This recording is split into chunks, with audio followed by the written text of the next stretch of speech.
சரி கேளுங்க. கோடீஸ்வரன் பையன் இதய மாற்று சிகிச்சை. ஆனா அதிர்ச்சி, மயக்க மருந்து வேலை செய்யல.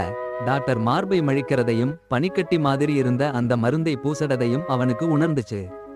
டாக்டர்கள் பேசுறதும் கேட்டான். முழுசா உடம்பு நித்திரை. ஒரு சின்ன அசைவும் இல்ல. சொல்லவும் முடியல. சர்க்கரை கத்தி மார்புக்கு வருது. அவன் கதறறான். ஆனா யாருக்கும் கேட்கல. அவனுக்கு எவ்வளவு வலினா நினைச்சு பாருங்க. அப்போ மயக்க மருந்து டாக்டர் போனான். குடிபோதையில் இருந்தான். அதான் மயக்கம் வேலை செய்யல. மத்த டாக்டர்கள் சிகிச்சையை நிறுத்திட்டு சும்மா பேசிட்டு நிக்குறாங்க. ஜெயில் போக போறதில்ல.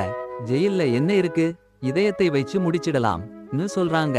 அப்பதான் அவனுக்கு புரியுது இவங்க அவனை கொல்ல நினைக்கிறாங்கன்னு. அடுத்த நிமிஷம் அவன் எழுந்து உட்கார்ந்தான். அவன் உடம்பு ஆபரேஷன் டேபிள்ல படுத்து கிடக்குது. ஓடி போய் அவன் மனைவியை பார்த்தான். உண்மையை சொல்லணும்னு நினைச்சான். ஆனா அவள் முகத்தை பார்த்ததும் அதிர்ச்சி.